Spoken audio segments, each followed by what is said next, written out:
오늘 이 시간 우리 함께 보실 하나님의 말씀은 요한계시록 2장 8절에서 11절까지 있는 말씀으로 길고 짧은 건 대봐야 한다. 길고 짧은 건 대봐야 한다라는 제목으로 우리 하나님의 말씀을 함께 나누도록 하겠습니다. 지난 시간에 이어서 오늘도 요한계시록의 말씀을 우리가 함께 나누고자 합니다.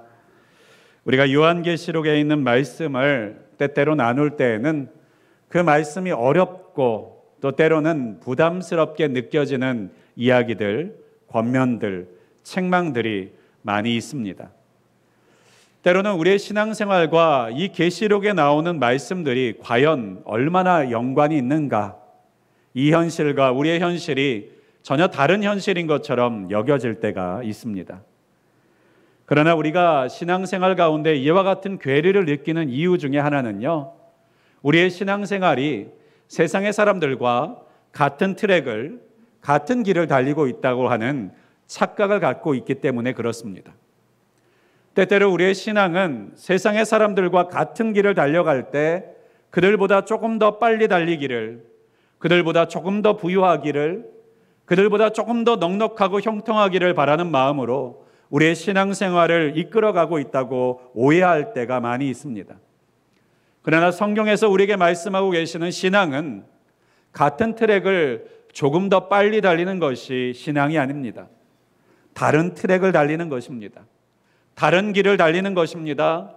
다른 방향으로 다른 박질하고 있는 것이기에 그들이 가는 길과 우리의 길이 다르다는 것을 우리가 인정하지 못하고 깨닫지 못하면 하나님의 말씀이 우리의 삶 속에서 자꾸 부딪히고 하나님의 말씀이 우리의 삶과 상관없는 것처럼 여겨지는 문제들이 계속해서 발생한다는 것이죠. 세상의 악인들을 부러워하게 되는 것이고 때로는 세상의 방식들이 더 옳은 방식인 것처럼 여기면서 내가 생각하는 말씀과 진리가 잘못된 것인가 라고 하는 오해와 고민이 생겨나게 되는 것입니다. 그렇습니다. 신앙생활은 세상이 달려가는 트랙과 같은 트랙이 아닙니다. 우리는 같은 길을 경주하고 있는 것이 아닙니다. 예수 그리스도를 믿는 사람은 다른 트랙을 달리고 있습니다. 그러기에 만나는 것도 다르고 경험되는 것도 다르고 의지해야 될 것도 다른 것입니다. 특별히 오늘 요한계시록에 있는 이 계시록의 말씀을 받고 있는 7 교회들도 그들이 때때로 세상의 트랙을 세상 사람들과 우상을 섬기는 자들과 같이 달리고 있다는 오해 속에서 살아갈 때가 있었습니다. 그래서 오늘 요한계시록은 그들의 오해를 바로잡고 하나님께서 두신 걸어가야 될 그들의 십자가 길이 어떤 것인지를 우리에게 알려주시기 위해서, 그들에게 들려주시기 위해서 말씀해 주시는 구절들이 바로 오늘 본문의 요한계시록의 이야기인 것을 기억하실 수 있기를 바랍니다. 특별히 오늘 본문엔 지난 시간에 에베소 교회에 이어 오늘은 서머나 교회를 향한 하나님의 주님의 말씀을 전하고 있습니다. 특별히 이 서머나 교회는요, 어떤 교회였느냐? 우리가 그 배경을 조금 알 필요가 있습니다. 이 서머나라고 하는 지역은 에베소로부터 북쪽으로 56km 정도 떨어져 있는 아름다운 항구 도시였습니다.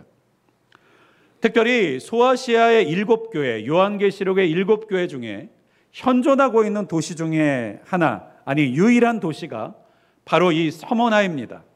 지금은 그 이름이 바뀌어서 터키의 이즈미르라고 하는 도시이기도 하죠. 특별히 이 서머나라고 하는 이 지역, 이즈미르라고 하는 도시는요, 당대에 어마어마하게 큰 메가시티였습니다. 그래서요, 당시의 인구, 이 도시의 인구가 약 50만 명 정도로 추정이 되는데요, 지금처럼 아파트에 고층 아파트들이 널려 있고 또 높은 빌딩들이 있는 이 도시에 50만 명이라고 하면 그렇게 많은 인구처럼 여겨지지 않을 수도 있지만, 당시에 낮은 층으로 되어 있는 집들과 건물들이 즐비했던 그 당시의 상황 속에서 50만 명이 한 도시에 모여 산다는 것은요, 정말 어마어마한 규모의 도시 규모라는 것을 우리가 생각할 수 있습니다. 그만큼 큰 도시였기 때문에 우리로 말하면, 지금으로 말하면 올림픽을 치를 만한 거대한 경기장들이 있었고, 거대한 극장과 도서관들이 있었고, 거기에 부족하지 않은 어마어마한 신전들이 모여져 있던 곳이 바로 이 서머나라고 하는 지역이었어요. 게다가 항구 도시였기 때문에 주변에 많은 사람들이 모이는 곳이었고, 그래서 무역의 융성함으로 인하여서 돈이 넘쳐나는, 물질이 넘쳐나는 곳이었고, 또 돈이 넘쳐나기에 아름다운 장식품들과 조각상들이 넘쳐나 사람들은 높은 문화의 수준들을 경험하고 있었던 곳이 바로 이 서머나라고 하는 지역이었습니다. 그런데요, 오늘 본문의 9절에 있는 말씀에 보니까요, 그렇게 아름답고 부유한 땅 서머나에서 하나님을 믿는 서머나 교회의 교인들의 모습을 하나님께서는 이렇게 표현하고 계십니다. 9절 앞절을 한번 보겠습니다. 내가 내 환난과 궁핍을 알거니와. 여러분, 이 부유한 도시 가운데서요, 하나님께서 그 서머나에 있는 교인들에게 말씀하십니다. 내가 너의 환난과 궁핍을 다 안다라고 말씀하시는 거예요. 여기서요, 환난은 뭡니까? 다른 환난이 아니라 예수 그리스도를 믿는 신앙 때문에 겪는 어려움을 환난이라고 표현하고 있는 것입니다. 궁핍은 무엇입니까? 말 그대로 먹고 살기에 버거운 것이 궁핍입니다. 그렇습니다. 이 부유한 도시, 지금으로 말하면 세계적으로 유명하고 번영된 서울이라고 하는 이 도시 속에서 굶주리고 배고프고 고난당하고 어려움 당하는 사람들이 바로 이 서머나 교회의 교인들이었다라고 하는 거예요. 그런데 그들이 처음부터 이렇게 가난했느냐? 처음부터 이렇게 어렵게 살았느냐? 그렇지 않다라고 하는 것입니다. 특별히 당시의 시대적인 배경을 우리가 다시 한번 떠올려 보자면요, 당시에 그 땅을 지배하고 있었던, 소아시아를 지배하고 있었던 로마라고 하는 제국은요, 본래 정복을 통해서 땅을 얻더라도, 영토를 획득하더라도 그곳에 있는 종교와 문화를 존중해주는 방식으로 그 땅을 통치했습니다. 그래서 그 땅에 있는 신들이나 문화나 그리고 전통들을요, 존중해주고 내버려 둔 채, 또한 그 가운데서 자신들의 문화와 기술로 그들을 감화시키고 변화시키는 방식으로 그 땅을 로마화 시켜 나아갔습니다. 특별히 이 로마 사람들이 유대, 그 팔레스타인 지방에 유대인들이 살고 있는 지역을 정복했을 때에도 마찬가지였습니다.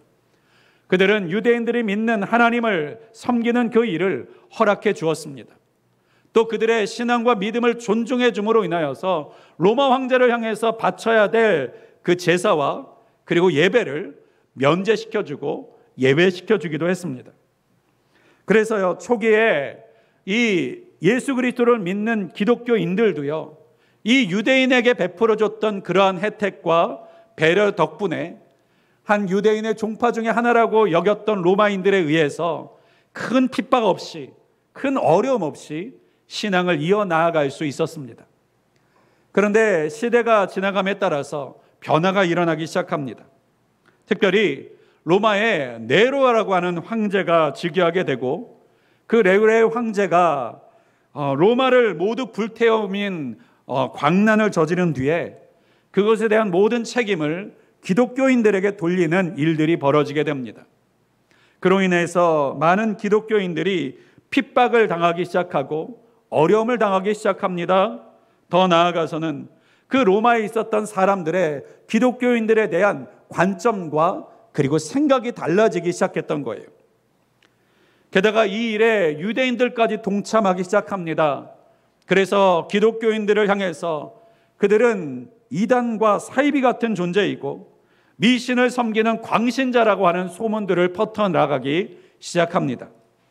그래서 로마에 있는 많은 사람들은 이 기독교인들을 핍박하는 것이 의이고 선이며 올바른 일로 여기면서까지 그들을 향한 핍박과 그리고 압제와 그리고 모든 어려움들을 부여하는 일들에 주저하지 않게 됩니다. 얼마나 그 네로 시대에 기독교인들에 대한 핍박이 끔찍하고 심각했는지, 당대의 역사가였던 로마의 타키투스라고 하는 사람의 연대기를 보면 기독교인들이 어떤 취급을 받았는지를 이 한 구절을 통해서 우리는 상상해 볼 수 있습니다. 기독교인들이 네로의 정원에서 그들의 몸이 찢기고 불태워져서 밤을 밝히는 연료로 사용되고 있었다. 그 정원에서는 그것을 보고 즐기는 자들을 위해서 서커스가 함께 공연되었다. 그러니까요, 당시에는 전기가 없었으니까 밤을 불키며 밤이 맞도록 공연을 보고 그리고 기쁨과 쾌락을 즐기기 위한 시간을 위해서 예수 그리스도를 믿는 기독교인들을 잡아다가 사지를 찢고 그들을 불태움으로 인하여서 빛을 밝히는 이러한 비참함과 광란의 때가 바로 핍박이 있었던 이 요한계시록이 쓰여지고 있었던 당대에 벌어지고 있었던 끔찍한 현실이었다라고 하는 것입니다. 누구 하나 인격적이고 상식적이고 교양 있는 사람들이라 할지라도 말리는 사람이 없었다는 것입니다. 그것은 잘못되었다라고 멈추는 사람이 없었다라고 하는 거예요. 그러한 시대를 살고 있었던 사람들이 바로 이 서문학교의 교인들이었다라고 하는 것입니다. 또 한 가지 서문학 사람들, 특별히 이 서문학교의 교인들이 궁핍함 가운데 있었던 이유는요, 그들의 삶의 현장 때문이었습니다.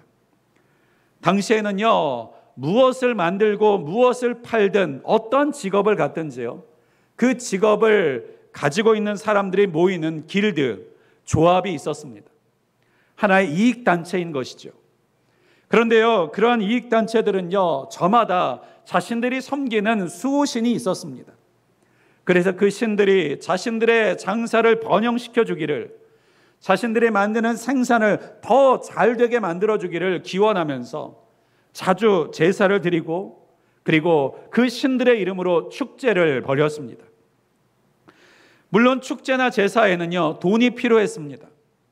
그러니까 그러한 제사나 축제를 벌이기 위해서는요, 물론 그 길드에 가입하기 위해서는 그러한 제사에 참석하는 일들이 필수적인 것이었고 1년에도 몇 번씩 일어나는 그러한 제사와 축제에 헌금을 해야 되는 일들이 있었습니다. 그런데 예수 믿는 사람들의 입장에서는 어떻습니까? 우상을 섬기는 일에, 우상의 축제에 자신의 돈을 내놓는다는 것이 받아들여지기 어려운 것이지요. 그래서 그들은요, 그러한 것을 내지 않습니다. 참여하지를 않습니다. 그리고 헌금을 하지 않습니다. 그러니 당연히 그 길드의 조직들은요, 이 예수 믿는 사람들을 싫어할 수밖에 없는 것이죠. 여러분, 우리가 회사 같은 데서 회식을 했는데 거기서 술 같이 안 먹는다고, 그리고 그 쾌락의 자리에 같이 동참하지 않는다는 것만으로도 얼마나 핍박을 하고 조롱을 하고 무시를 합니까? 그런데 내야 될 것을 안 내는 거예요. 참여해야 될 자리에 참여하지 않는 거예요. 얼마나 미움을 받았겠습니까?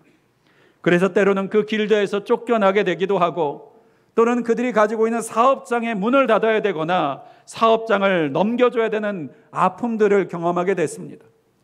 요즘에도 이러한 일들이 벌어지지 않습니까? 요즘에 우리나라에 프랜차이즈들 많죠. 그런데 종종 보니까 그 프랜차이즈들 중에서는 조폭처럼 운영하시는 곳도 있더라고요. 그래서 본사의 방침이나 정책들이 마음에 들지 않아서 그 프랜차이즈에서 나오겠다라고 말하면 어떤 일들이 벌어지는 것을 뉴스에서 봤느냐? 그래서 그곳에서 나오는 사람들이 망하도록요, 그 가게 바로 옆에 자신들의 지점을 내기도 하고요, 또한 그 근처에 있는 가게들에게요, 폭탄 세일을 해서 그 가게가 매출을 올리지 못하도록 만들어서 결국은 문을 닫을 수밖에 없도록 만드는 일들을 지금 시대에도, 현대 시대에도 하는 것을 우리는 뉴스를 통해서 봅니다.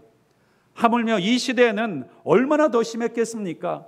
폭력배를 동원해서 가게 물건들의 행패를 부리고 또 가게 문을 닫을 수밖에 없을 만큼, 그 거리에 머물러 있을 수 없을 만큼 얼마나 핍박과 어려움들을 끼쳐냈겠습니까? 그러니까요, 처음부터 서머나의 교인들은요, 어렵게 살았던 것은 아니었어요.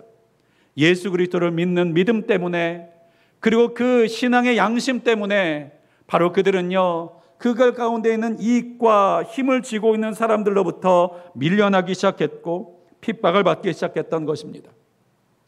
또 한 가지, 당시에 서머나 이 지역은요, 특별한 지역이 있습니다. 그것은 바로 로마의 황제의 신전이 있었던 도시였어요. 특별히 이 서머나에 있었던 신전은 당시에 로마의 황제 티베리우스의 신전이 있었던 것으로 유명한데요, 이 신전은 아무 곳에나 세우는 것이 아니었습니다. 당시에 지중해에 있었던 여러 큰 도시들 가운데서 한 도시를 선정했던 거예요. 그런데 그 가운데 이 서머나가 그 도시로 선정될 정도로 열렬하게 황제를 숭배하는 도시였다라고 하는 거예요. 그것을 통해서 이 서머나는 황제로부터 많은 혜택을 받았고 융성할 수 있는 많은 물자와 돈을 공급받았습니다. 그러니까요, 황제에게 감사해야 되는 것이 그 도시와 사회의 주류의 분위기였던 것이죠. 그런데 예수 믿는 사람들은 어떤 일들을 하고 있습니까?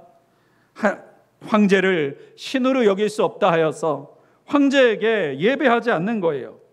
나는 황제에게 충성할 수 없다 하면서 황제의 신전에 돈을 내지를 않는 것입니다. 여러분, 과거에 그 거대한 신전들이 어떻게 세워지셨을 것 같습니까? 우리가 요즘에 10분의 1을 내는 11조도 버거워하지만요, 그 당시에 있었던 많은 사람들은요, 신들을 섬기는 신전들을 위해서 어마어마한 양의 물질들을 쏟아부었습니다. 지금도 우리가 가끔씩 보면 관광지나 또 유럽의 여러 성들과 궁전을 보면서 참 멋지다, 참 아름답다, 어떻게 이렇게 멋진 것들을 만들었을까라고 우리가 구경하기도 합니다만, 저는 가끔씩 그것들을 보면서 그러한 마음이 들 때가 있습니다. 얼마나 많은 사람들이 여기에 쏟아부어졌을까? 얼마나 많은 사람들의 재산과 물질들이 이곳에 쏟아부어졌을까? 그 당시의 경제 수준으로 이런 걸 지금 만들기도 버거운데 그 당시에 만들었으면 여러분 10분의 1 걷어가지고 만들었겠습니까? 전 재산을 바치는 사람, 절반을 바치는 사람, 그리고 그것만으로 모자라면 강탈하고 빼앗기도 하고, 정말 그러한 것들을 통해서 만들어질 수 있는 결과물들이 아니었겠습니까?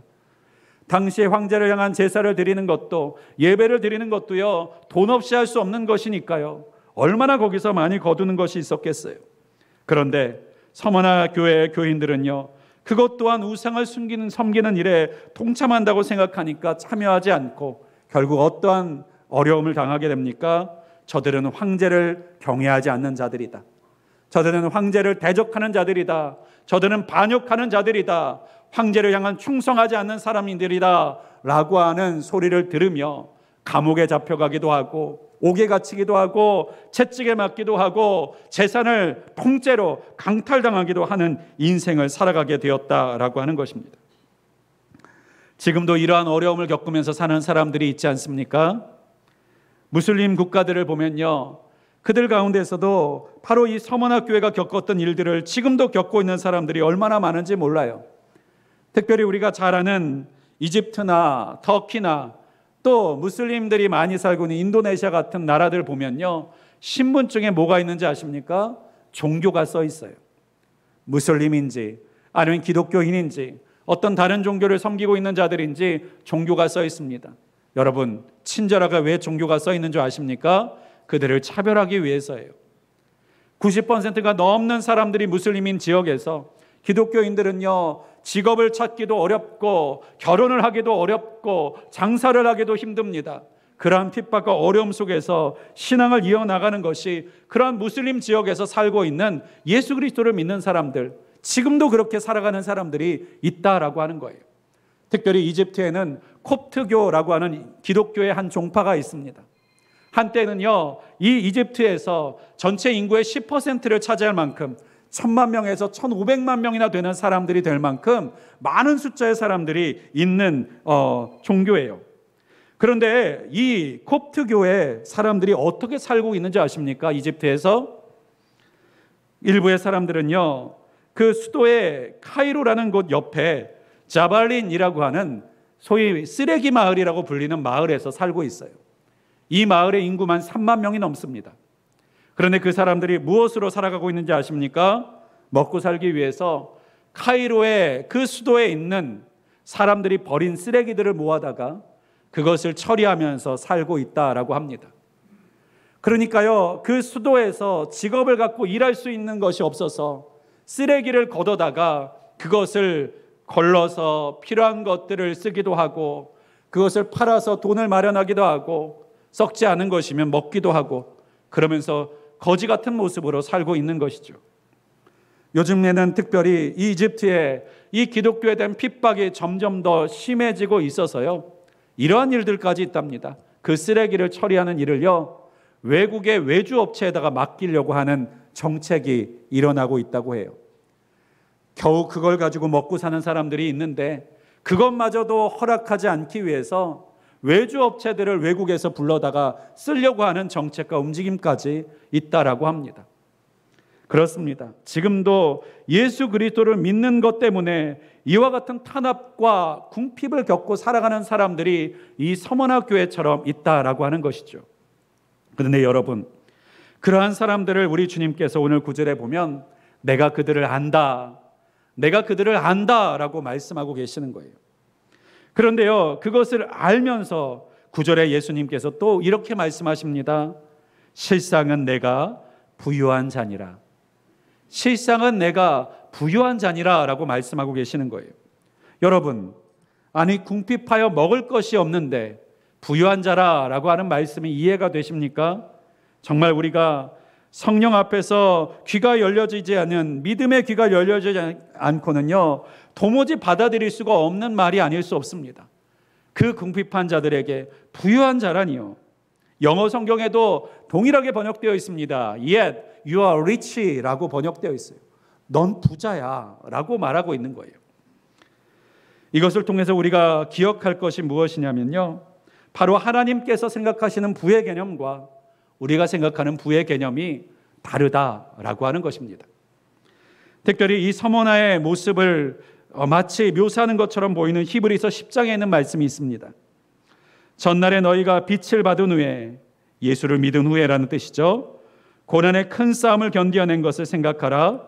혹 비방과 환난으로 사람에게 구경거리가 되고 혹은 이런 형편에 있는 자들과 사귀는 자가 되었나니 너희가 갇힌 자를 동정하고 너희 소유를 빼앗기는 것도 기쁘게 당한 것은 더 낫고 영구한 소유가 있는 줄을 알미니라 라고 말씀하고 계세요. 여러분, 이 히브리서의 말씀처럼요, 고난의 큰 싸움을 견뎌내었습니다. 그런데요, 그 싸움을 견뎌낸 것이 어떤 것들이 있었느냐? 비방과 환난뿐만 아니라요, 갇혀있는 자들, 그리고 예수 믿는 것 때문에 어려움 당한 사람들을 동정한다는 것 때문에, 그들이 옥에 갇혀있는 것을 안타까워했다는 것 때문에 자신들의 재물과 재산을 강탈당하고 압수당하기까지 했다는 거예요. 그럼에도 불구하고 기쁨으로 그와 같은 것들을 당했다. 여러분, 상식적으로 이해가 되지 않는 말씀이지 않습니까? 그 이유를 우리에게 분명히 말씀하고 있습니다. 더 낫고 영구한 소유가 있는 줄을 알미라.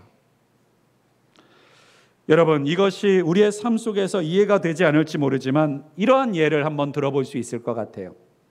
여러분, 어느 날 여러분이 아이스크림을 하나 들고 갔다고 생각해 보십시오. 그런데요, 이 아이스크림을 들고 가다가 멋진 소식을 들었습니다. 그것은요, 여러분, 어떤 게 좋을까? 여러분이 가까운 친척이 있었는데 그 친척이 돌아가시면서 나에게 100억의 유산을 남겼다는 소식을 듣게 된 거예요. 멋진 이야기지 않습니까? 상상이 아니었으면 좋으시겠죠.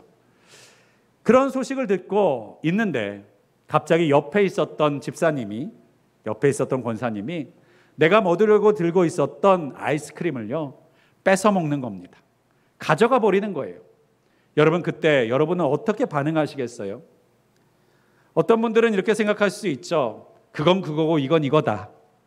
하지만 우리의 마음 가운데 만약 그런 소식을 내가 전해 듣고, 야, 이제 내가 집에 가면 100억이라는 돈을 통장에 찍혀져 있는 통장을 내가 보게 되겠구나 라고 하는 마음으로 가득 차 있으면, 여러분, 아이스크림 하나 뺏어 먹는 권사님이나 집사님에게 그렇게 화가 날까요? 아마 이럴 것 같습니다. 그래, 먹어라. 난 집에 더 좋은 거 있다. 그래, 가져가라. 더 드세요. 하나 더 사드릴까요? 오히려 이런 마음으로 받아들일 수 있을 것 같아요. 여러분, 하나님께서 오늘 말씀하시는 그 말씀이 바로 그것입니다. 우리에게 영원한 유업, 영원한 소유, 천국을 소유하게 해주셨다라고 하는 거예요.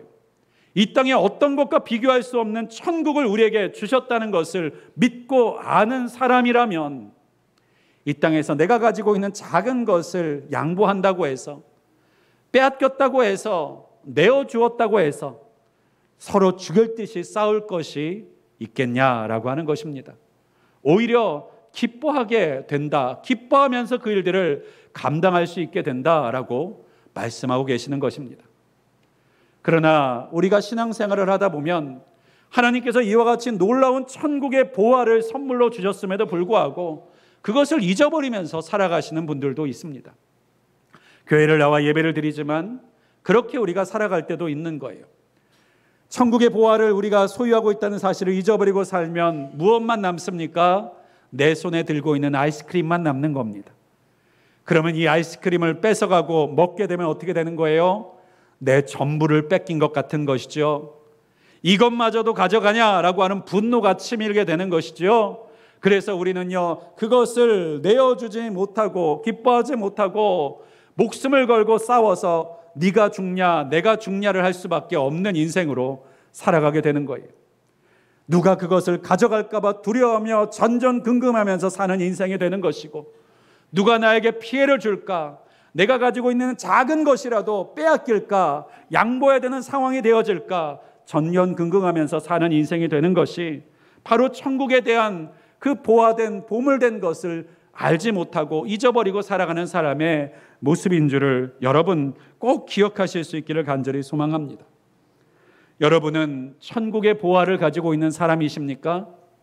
만약 그렇다면 우리의 작은 것을 빼앗기지 않으려고 하루 종일 전전긍긍하면서 걱정하고, 이것 뺏기면 내가 어떻게 살지, 이건 내주면 내 인생 어떻게 살지라고 하는 두려움 속에서 살고 계시지 않으실 수 있기를 주님의 이름으로 축복합니다.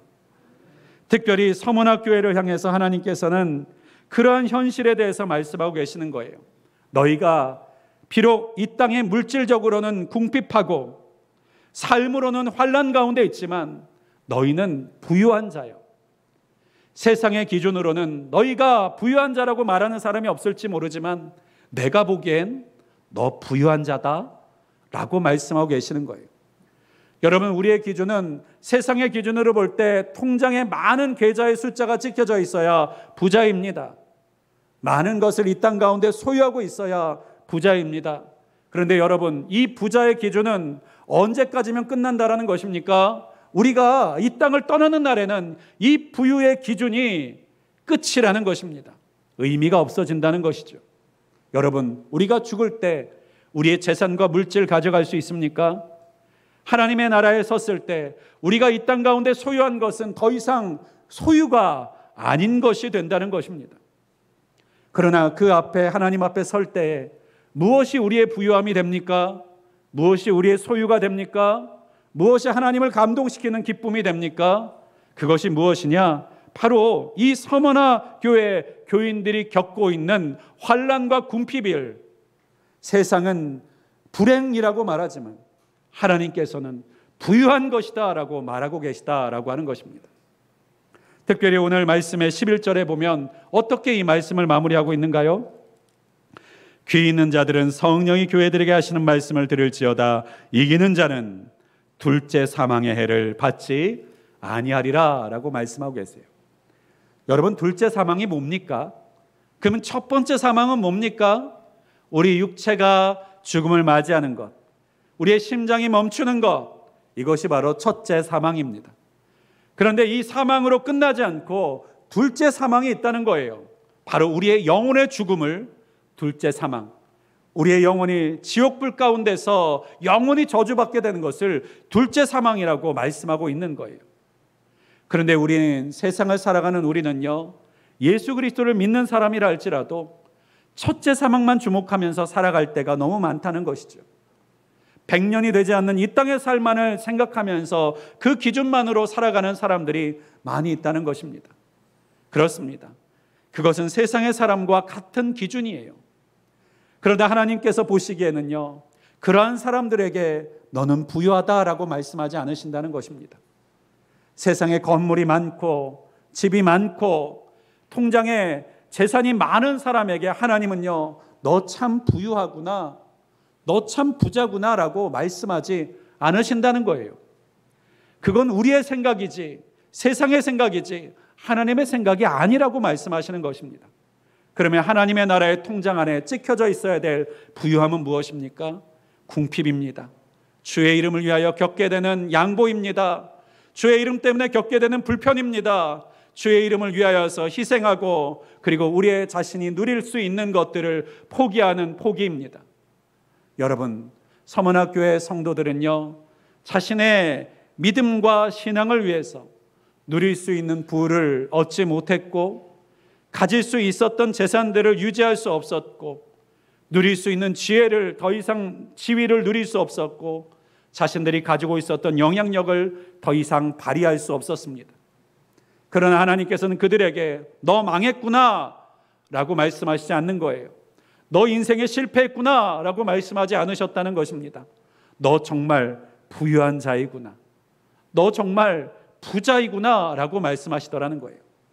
사랑하는 여러분, 우리 늘비교회 성도님들의 영적인 기준이 세상의 기준이 아니라 하나님의 기준을 따라 생각하고 판단하는 이들이 되실 수 있기를 주님의 이름으로 축복합니다. 특별히 우리가 이 일을 감당해 나아가기 위해서 우리가 또 기억할 것이 한 가지 더 있어요. 10절에 있는 말씀에 보니까요, 너는 장차 받을 고난을 두려워하지 말라라고 하는 말씀을 시작하고 있습니다. 그런데 여러분, 이 말씀을 지금 누구에게 하시는 말씀인 줄 아십니까?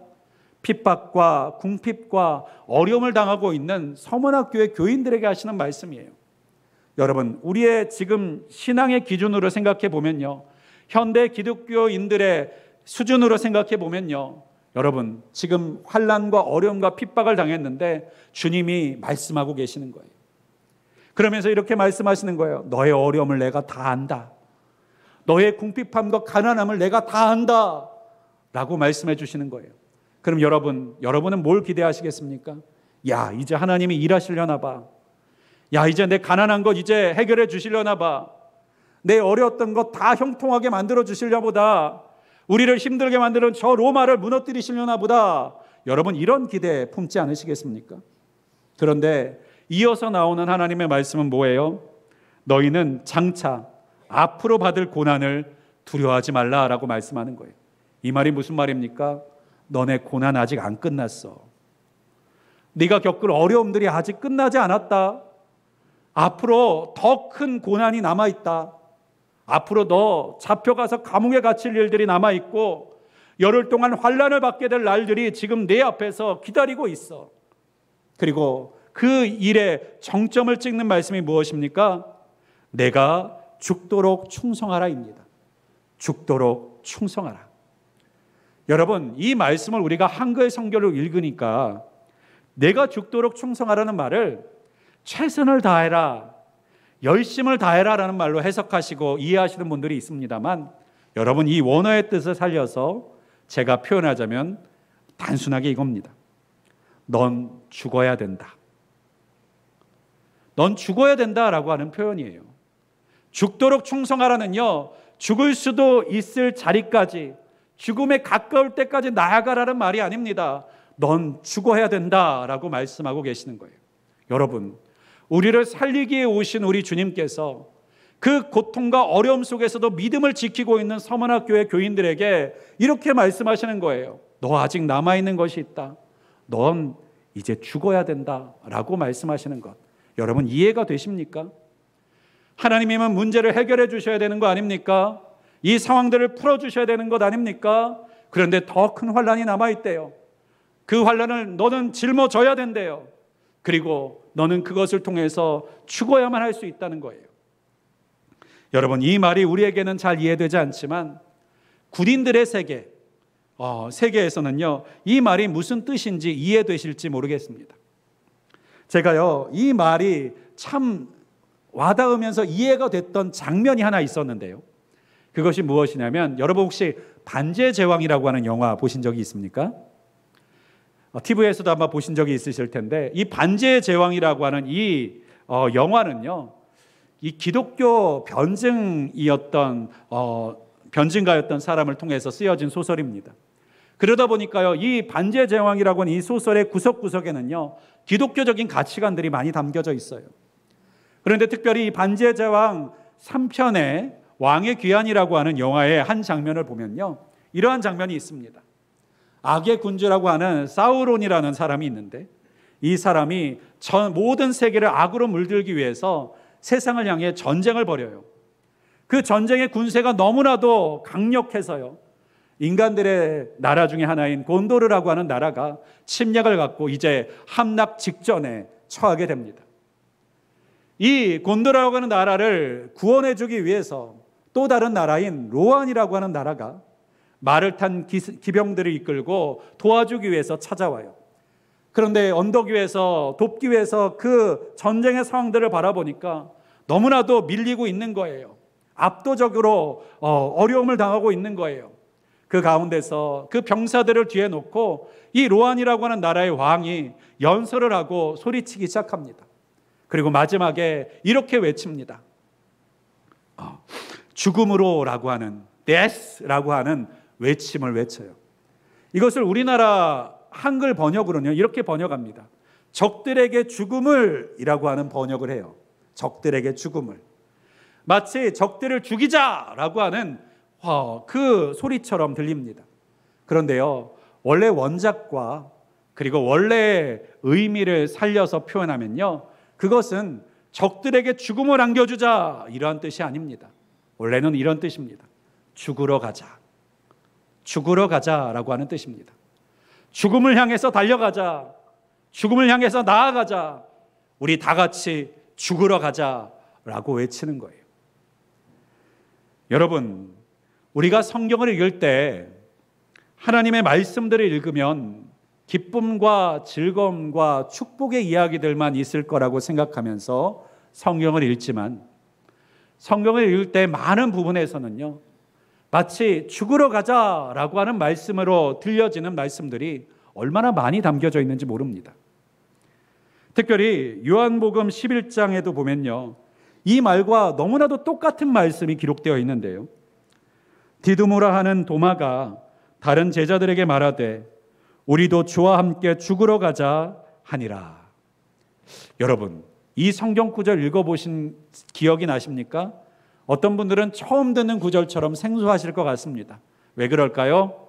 그냥 잊어버리시는 거죠. 너무 세니까. 도마가 말하는 것입니다. 주와 함께 죽으러 가자. 근데 이때가 언제인 줄 아십니까? 나사로가 죽어서 무덤 가운데 묻혀져 있을 때, 예수님께서 그 나사로의 무덤을 향해서 가자라고 말씀하실 때 도마가 외친 말이에요. 여러분, 우리는 나사로의 무덤에서 다시 살아나는 놀라운 기적의 영광만을 보지만요, 나사로가 살아나기 전에 어떤 상황이었는지에 대해서는 우리가 잊어버리고 있을 때가 많이 있습니다. 어떤 상황이었던 거예요? 돌에 맞아 죽을 수 있는 상황이었던 거예요. 여러분, 나사로의 죽음을 통해서 지금 예수님은요, 그토록 예수님을 신뢰했던 마리아와 마르다로부터도 불신을 받고 있는 상황이었습니다. 그곳에 모여있는 많은 사람들도 예수님이 사랑하는 나사로였다면서 왜 이 사람의 죽는 것들을 아무런 힘도 쓰지 못하느냐고 의심하고 조롱하는 상황이었어요. 제자들은 걱정합니다. 저들이 돌로 예수님을 치려고 했던 사람들이 저기다 모여있다고. 그때 예수님께서 그럼에도 불구하고 내가 나사로의 무덤으로 가야겠다라고 말씀하시는 거예요. 그때 제자들이 두려워하고 주저하고 있을 때 도마가 말하는 것입니다. 주와 함께 죽으러 가자. 주와 함께 죽으러 가자라고 말하고 있는 것입니다. 사랑하는 여러분, 성경 가운데서는 이와 비슷한 말들이 얼마나 많이 있는지 모릅니다. 예전에 이순신 장군이 이런 말씀을 하셨다죠. 죽는 자는 살 것이요 살고자 하는 자는 죽을 것이다. 근데 여러분, 성경에도 이 말씀이 있다고 제가 얘기 들어본 적이 있습니다. 자기 생명을 위해서 자기 생명을 아끼는 자는 생명을 잃을 것이고 생명을 내어놓는 자는 생명을 얻게 될 것이다 라고 하는 예수님의 말씀이 있다는 사실을 여러분 혹시 생각나십니까? 성경에서는요, 우리의 신앙생활이 그저 하루에 1시간씩만 시간을 떼어서 드리면 승리할 수 있다라고 말하지 않습니다. 하루의 절반을 하나님 앞에 쏟으면 우리의 인생과 삶에 승리할 수 있다, 신앙의 성공자가 될 수 있다라고 말하지 않습니다. 우리의 신앙과 믿음, 이 영적 싸움을 승리하기 위해서는 어떤 각오가 있어야 되는 것이냐? 주와 함께 죽으러 가자, 죽음으로 나아가자, 죽자 라고 하는 각오가 없이는 이 영적 싸움에 승리할 수 없다라고 하는 것을 우리에게 보여주고 계시는 거예요. 여러분, 영적 싸움은 취미 생활이 아닙니다. 마치 이 영적 싸움은 우리가 영화를 골라보듯이 이것을 볼까 저것을 볼까 하는 선택의 문제가 아닙니다. 우리의 영혼이 사느냐 죽느냐의 문제라고 하는 것이고, 그 일 앞에서 때로는 우리는요, 목숨을 걸어야만 하는 일들이 있다는 사실을 부정할 수 없다라고 하는 거예요. 여러분, 신앙생활이 이렇습니다. 그래서요, 우리의 신앙생활은요, 그저 세상 가운데서 조금 더 잘 살고 조금 더 잘 달려가기 위한 단순한 경쟁이 아니라는 것이에요. 때로는 세상과 맞서고 세상을 거스르는 것이 신앙생활이라는 것을 우리는 기억해야만 합니다. 서머나 교회에 있었던 사람들에게 말씀하시는 하나님의 말씀이 바로 그것이었어요. 너희가 환난과 고초를 잘 이겼다. 그런데 아직 너희가 해야 될 환난이 남아있다. 너희는 이 환난을 통해서 죽어야 될지도 모른다. 그러나 끝까지 충성해라. 그러면 내가 너에게 그 영원한 천국, 둘째 사망을 보지 않는 약속을, 그 놀라운 은혜와 축복을 너희에게 보게 해주겠다라고 말씀하시는 거예요. 여러분, 이 말씀을 하시는 주님의 심정이 어떠셨을까요? 잘한다, 이런 말씀이셨을까요? 저는 이 마음이셨을 거라고 생각합니다.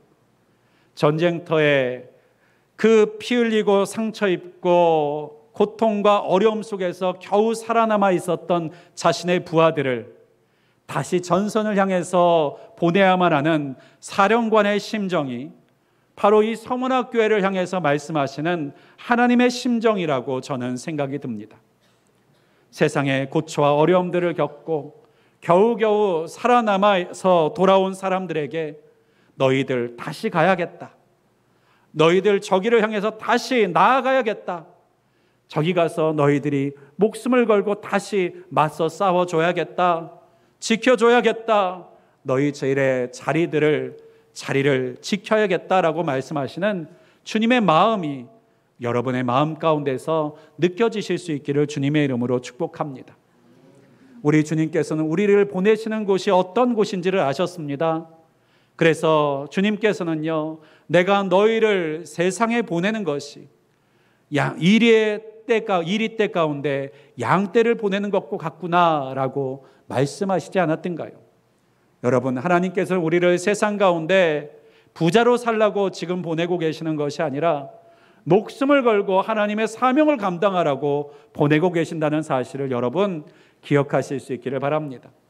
세상에서 사람들에게 칭찬을 받고 박수를 받고 너희의 이름이 높아지라고 세상을 향해서 예수 그리스도의 이름으로 보내시고 계시는 것이 아니라 때로는 그곳에서 너희는 죽어야 된다.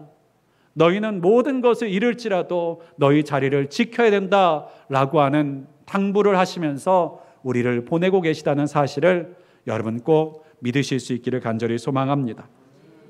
말씀을 정리하고자 합니다. 이 시대에 우리의 믿음은 항상 우리의 어려움들을 해결해 주시는 하나님, 해결사 같은 하나님만을 우리가 기대하고 기도하고 소망하며 살아갈 때가 있습니다. 그러나 우리의 영적 싸움과 신앙생활은요, 그와 같은 것으로 감당할 수 있는 것이 아니라는 것입니다. 여러분, 세상에서 성공하는 것도 목숨을 걸어야지만 성공할 수 있는 일들이 얼마나 많습니까? 적당히 일하고 적당히 자고 적당히 놀면서 세상에서 성공하는 일도 요원한 것인데, 참으로 우리가 영생의 이 선물과 유업을 받으며 하나님의 나라의 하나님의 자녀가 되어서 하나님의 나라의 유업으로 하나님의 자녀로 하나님의 나라의 놀라운 영광을 함께 누리는 자로 부르심 받은 우리에게 우리가 무엇을 가지고 그 모든 것들을 감당하는 자로 살아갈 수가 있었겠습니까? 여러분, 여러분의 신앙을 너무 낮은 기준으로 보지 않으실 수 있기를 바랍니다. 여러분이 지금 시작한 이 신앙생활은 그 영광과 하나님이 약속하신 것이 얼마나 놀랍고 그지없는 것인지, 그리고 그것을 감당하고 얻게 하시기 위해서 우리를 얼마나 단련시키시고 훈련시켜야만 하시는지를 여러분께서 꼭 기억하시기를 바랍니다. 나는 충분한 것 같은데 왜 하나님께서 나에게 이런 시험을 주시지? 나는 지금도 믿음이 좋은 것 같은데 왜 하나님께서 나를 또 단련하시지? 이상히 여기시지 않으시길 바랍니다. 여러분에게 주시고자 하는 하나님의 영광은요, 그 모든 것들을 감수할 만한 가치가 있는 것이고, 또한 이 땅 가운데서 우리가 하나님 앞에 부유한 자로 살기를 사모하는 마음으로 살아갈 만한 이유가 있는 것임을 여러분 꼭 기억해 주실 수 있기를 주님의 이름으로 간절히 축원드리겠습니다. 기도하겠습니다. 전능하시고 분명히 살아계신 하나님, 감사합니다. 오늘도 서문학교의 성도들에게 주신 하나님의 말씀을 기억하며 그 말씀이 우리와 상관없는 말씀이 아니요 우리에게도 동일하게 주시는 하나님의 말씀인 것을 우리가 이 시간 믿음으로 받습니다. 우리에게 맡겨진 영적인 싸움은 이 땅 가운데서 이루어 나아가야 할 하나님께서 주신 사명은 그저 느긋하게 여유를 부리면서 여행하듯이 누릴 수 있는 일들이 아니라 때로는 목숨을 걸어야 될 만큼, 내가 이 땅 가운데서 가지고 있는 것들을 내어놓아야 될 만큼 희생과 헌신과 수고가 필요한 일들임을 우리가 다시 한번 마음 가운데 새기기를 원합니다. 그러나 그 모든 것들을 통해서도 우리가 사모하는 것은 주 앞에 부유한 자가 되는 것입니다.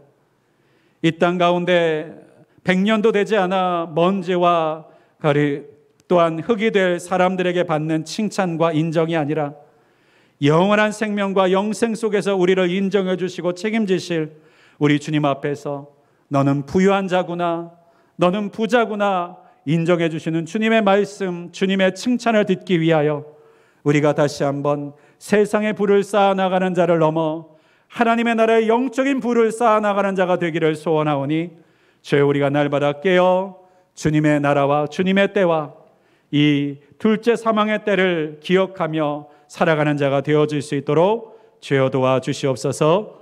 이 모든 말씀 우리 주 예수 그리스도의 이름으로 간절히 기도하였습니다. 아멘.